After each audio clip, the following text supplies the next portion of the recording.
Durante 4 noches seguidas, Cristiane, una enfermera recién asignada al turno de la madrugada en un pequeño hospital rural, vivió algo que hasta hoy no ha podido explicar. El hospital estaba situado en un pueblo enclavado en las sierras del sur de Brasil, donde las construcciones coloniales aún se alzaban entre caminos de tierra y árboles altos. Pero lo que parecía ser una rutina tranquila se transformó en una pesadilla que la marcaría para siempre. En su primer turno, mientras realizaba su ronda cerca de las 3 de la madrugada, notó que una figura femenina se aproximaba al portón trasero del hospital. Llevaba un hábito oscuro, el rostro cobijado por un velo blanco, y sus pasos eran tan silenciosos que Cristiane no le escuchó llegar hasta que estuvo justo frente a ella. La mujer le habló con una voz suave, casi apagada por el viento frío de la madrugada, y pidió ser atendida por un médico. A pesar de la hora, la enfermera la hizo pasar. Había algo extraño en aquella mujer, no solo por su apariencia anticuada, sino porque no había ningún registro de su entrada, ni en papel ni en las cámaras de seguridad. Cuando Cristiane volvió con un médico, la mujer ya no estaba. Pensó que tal vez se había ido molesta por la demora, pero al revisar las grabaciones, no encontró ni rastro de su llegada, ni de su partida. En las siguientes noches, la escena se repitió. La misma mujer, a la misma hora, con la misma petición, siempre desaparecía al menor descuido, y siempre sin dejar rastros. Una noche, Cristiane decidió seguirla. La figura, envuelta en penumbra, se dirigió hacia un terreno contiguo al hospital, cercado por muros altos y cubiertos de musgo. Parecía moverse sin esfuerzo, casi flotando, hasta desaparecer detrás de una reja oxidada. Cristiane volvió al hospital perturbada. Sentía un peso en el pecho como si hubiese cruzado un umbral invisible. Al día siguiente, preguntó a una compañera sobre ese terreno. La respuesta fue evasiva, como si mencionar el lugar fuera un tabú. Pero lo más inquietante sucedió cuando habló con su colega del turno nocturno. Cristiane, ese lugar está abandonado hace décadas. Es un terreno baldío. No hay convento ahí, ni ha habido en mucho tiempo. Confundida, Cristiane quiso verificar por sí misma. Le pidió a su esposo que la ayudara a observar desde el techo de su camioneta. La cerca era demasiado alta. Ni siquiera parándose en la parte más elevada logró ver algo. Esa misma noche, buscó información en Internet. Lo que descubrió la dejó paralizada. Ese terreno sí había sido un convento, pero fue consumido por un incendio en la década de los 70. Una de las monjas, víctima de abusos cometidos por sacerdotes del lugar, incendió el edificio. Murieron varias religiosas y un cura. La monja que inició el fuego sobrevivió por un tiempo, aunque con graves quemaduras. Murió meses después en un hospital cercano. El convento fue demolido, y desde entonces el terreno quedó vacío, devorado por el olvido. Cristiane sintió un escalofrío al conectar los puntos. La mujer que vio cada noche era el espectro de aquella monja. Estaba atrapada en un ciclo eterno de búsqueda de ayuda, repitiendo su dolor sin descanso. Lo más perturbador es que ningún otro trabajador del hospital la había visto, solo Cristiane. Era como si ella fuera el único canal por el cual esa alma pudiera manifestarse. En un intento por hallar respuestas, Cristiane comenzó a investigar archivos antiguos, testimonios del pueblo. Incluso consultó con una curandera local, una señora mayor que vivía en las afueras del pueblo, conocida por leer el alma del viento. La mujer le dijo que hay lugares donde la tierra no olvida, que las tragedias tan intensas dejan una huella, un eco persistente que se manifiesta en noches donde el velo entre los mundos es más delgado. No es raro que veas a esa alma, le dijo, porque tú entraste a su lugar sin miedo, y ahora ella te reconoce. Desde entonces, Cristiane ha tenido sueños con aquella figura. Siempre la misma imagen. Una monja cubierta de cenizas, caminando por pasillos en ruinas, pidiendo ayuda con una mirada vacía, condenada a revivir su último deseo de salvación. Hoy, Cristiane ya no trabaja en ese hospital. Se mudó lejos, intentando dejar atrás aquel episodio. Pero a veces, cuando cae la noche y el viento sopla desde el sur, dice escuchar cantos lejanos. como si un coro de voces femeninas entonara plegarias antiguas entre las sombras, voces que nadie más oye. Y en su espejo, cada tanto, cree ver pasar una figura de hábito oscuro, mirándola en silencio desde el umbral de su memoria. Una advertencia o una súplica. Nunca sabrá con certeza qué quería aquella monja, pero algo en su interior le dice que aún no ha terminado. Todo comenzó cuando una joven auxiliar de enfermería llamada Paola fue transferida a un hospital de barrio en la periferia de Guadalajara. El lugar tenía fama de ser tranquilo, casi demasiado monótono para alguien que, como ella, buscaba experiencias que le permitieran crecer profesionalmente. Pero lo que no sabía era que ese hospital escondía algo más que pacientes y medicamentos. Guardaba una historia oscura, enterrada bajo capas de silencio y olvido. Durante su primer mes, Paola no experimentó nada fuera de lo común. Sin embargo, una noche, mientras organizaba insumos en el almacén del segundo piso, escuchó algo que no pudo ignorar. Pasos lentos, arrastrados, que provenían del pasillo vacío justo al lado de la puerta. Pensó que quizás era algún paciente desorientado, pero al salir para verificar, el corredor estaba completamente desierto. Conforme pasaban los días, los fenómenos se intensificaron. Escuchaba risas suaves en lugares donde no había nadie, puertas que se cerraban solas, monitores que se apagaban sin razón, luces parpadeantes como si una presencia invisible recorriera los pasillos. Una noche, durante su descanso en la pequeña sala de personal, Paola despertó con una sensación gélida en el cuerpo. La televisión estaba encendida, mostrando solo estática. Al mirar hacia la esquina del cuarto, vio una silueta de espaldas, completamente inmóvil. El miedo le paralizó el cuerpo. Cerró los ojos un instante y, al abrirlos de nuevo, no había nadie. Desde ese momento, Paola comenzó a investigar la historia del hospital. No era la primera en ver cosas. De hecho, muchos empleados antiguos hablaban en voz baja sobre el piso prohibido, una ala cerrada de tercer nivel que había sido sellada años atrás tras un supuesto incendio. Curiosa, Paola se infiltró en el registro de incidentes antiguos. Descubrió que en los años 80, ese hospital albergó una sala psiquiátrica clandestina, donde se internaban pacientes con enfermedades mentales severas, la mayoría sin consentimiento de sus familias. Algunos eran incluso niños.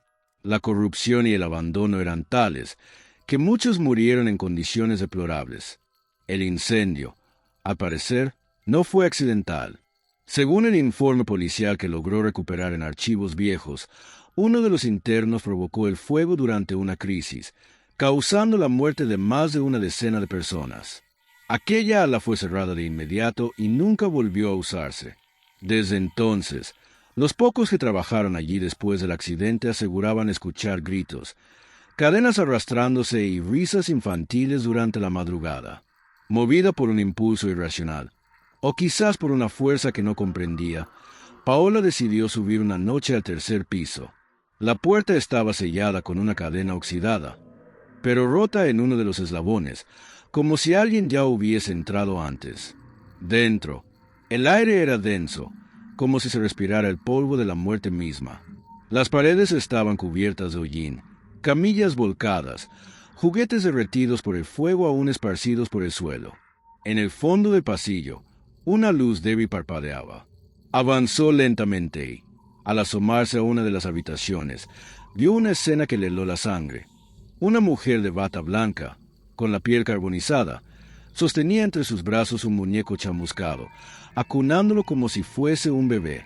Al percibir su presencia, la mujer giró el rostro. No tenía ojos, solo cuencas negras, vacías.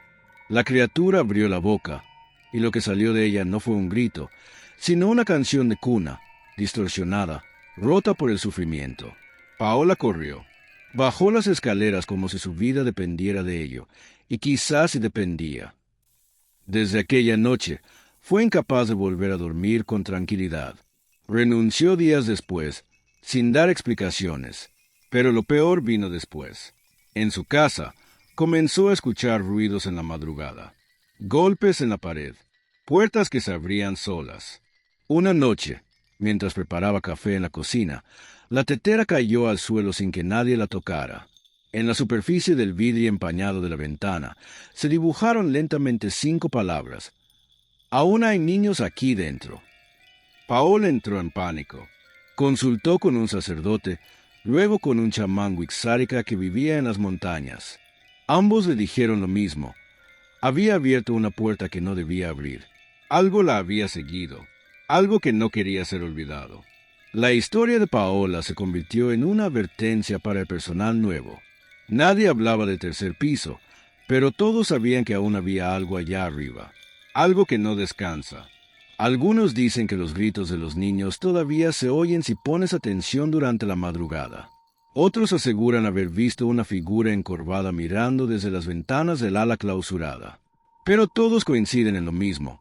Lo que ocurrió en ese hospital no fue solo negligencia, fue una herida espiritual profunda que jamás cicatrizó. Y hay noches, dicen, en que la puerta oxidada del tercer piso se abre sola, como si algo, o alguien, esperara una nueva visita.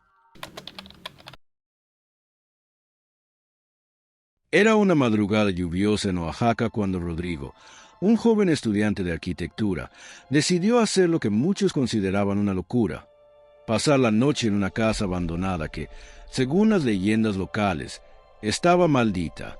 Sus amigos lo habían desafiado tras una noche de mezcal y cuentos de terror, asegurándole que no duraría ni una hora dentro de la famosa Casa de las Almas. La propiedad, situada en lo alto de una colina rodeada por espeso monte, había pertenecido a una familia adinerada que desapareció misteriosamente en los años 60. Desde entonces, el lugar había sido objeto de especulación, miedo y rituales extraños. Rodrigo, escéptico y con una dosis peligrosa de arrogancia juvenil, aceptó el reto, llevando consigo una linterna, una cámara y su celular para documentar la experiencia. Al cruzar el portón oxidado, Rodrigo sintió un cambio inmediato en el aire. Era más frío, más denso, como si cada paso que daba dentro de la propiedad lo alejara del mundo real. La casa tenía una estructura colonial, con arcos tallados, pilares agrietados y ventanas cubiertas de telarañas. Todo estaba cubierto de polvo, como si los años se hubieran acumulado sin piedad. El silencio era absoluto, solo interrumpido por el repiqueteo constante de la lluvia sobre el techo roto. Rodrigo encendió su linterna y comenzó a explorar. En el salón principal encontró retratos antiguos con los ojos arañados, muebles cubiertos con sábanas mohosas y velas derretidas colocadas en forma de círculo en el suelo, como si alguien hubiera intentado realizar un ritual de protección o invocación. A medida que la noche avanzaba, Rodrigo empezó a notar cosas extrañas. Su cámara se apagaba sola, el celular mostraba interferencias, y comenzó a escuchar murmullos lejanos, como si alguien susurrara su nombre desde lo profundo de la casa. En un cuarto de segundo piso encontró algo que lo perturbó: un altar improvisado con huesos pequeños, amuletos de obsidiana y un cuaderno con oraciones escritas en náhuatl. Las frases hablaban de un espíritu atrapado, una madre sin paz, que caminaba por la casa buscando a sus hijos muertos. Rodrigo intentó grabar el altar, pero al enfocarlo, la cámara mostró una figura parada detrás de él. Al girar, no había nadie. Su corazón comenzó a latir con fuerza, pero se negó a irse. Quería pruebas. A las 3 de la madrugada, lo imposible ocurrió. Desde el fondo del pasillo, se encendió una luz tenue, como si alguien hubiera prendido una vela. Rodrigo avanzó lentamente, con cada paso sintiendo el piso crujir bajo sus pies. La puerta al final del corredor se abrió sola, revelando una habitación completamente intacta. Camas hechas, juguetes antiguos en el suelo, cortinas blancas ondeando suavemente pese a que no había viento. En medio del cuarto, una mujer vestida de luto estaba arrodillada, de espaldas, sollozando. Rodrigo no pudo moverse. La mujer levantó la cabeza y, sin girarse, comenzó a cantar una canción de cuna en voz baja. La melodía era tan triste, tan profunda, que hizo que Rodrigo llorara sin entender por qué. De pronto, la mujer se volvió. Su rostro no tenía boca. En su lugar, Había un agujero negro que emitía un lamento interminable, una especie de eco que retumbaba directamente en el pecho. Rodrigo cayó al suelo, temblando.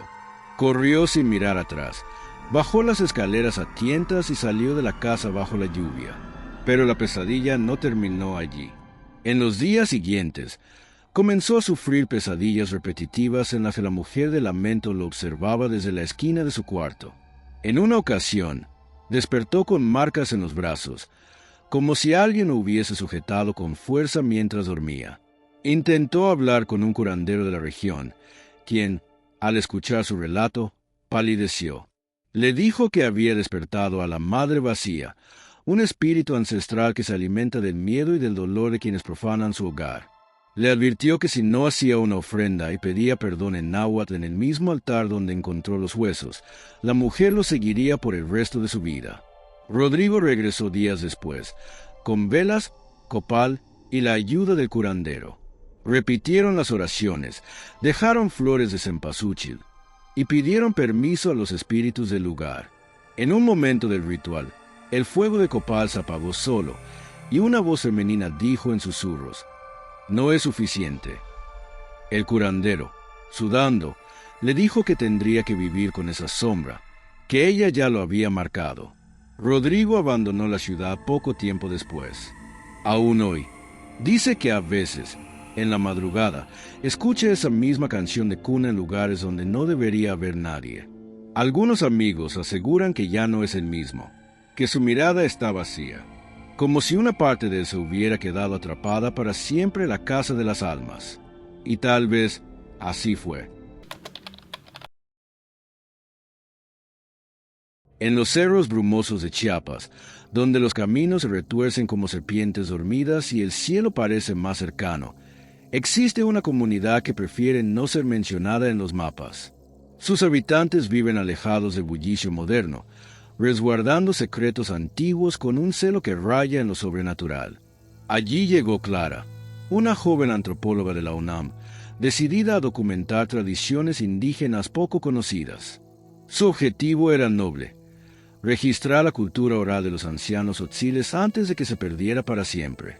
Lo que no sabía era que esa comunidad guardaba una historia que nadie debía oír. Una historia enterrada bajo siglos de silencio, sangre y pactos con entidades que no pertenecen a este mundo. Desde el primer día, Clara notó que algo no estaba bien. Nadie quería hablar con ella directamente. Los niños la miraban con recelo, las mujeres cerraban las cortinas al verla pasar y los hombres simplemente la ignoraban. Solo una anciana, llamada Doña Itzel, aceptó conversar con ella. La citó en su humilde casa, una construcción de madera ennegrecida por los años, ubicada al borde del bosque. Allí, con voz apagada, le habló de la Noche de los Voces, un evento que ocurría una vez cada 23 años. Durante esa noche, el pueblo debía apagar todas las luces, guardar silencio absoluto y no mirar hacia el cerro.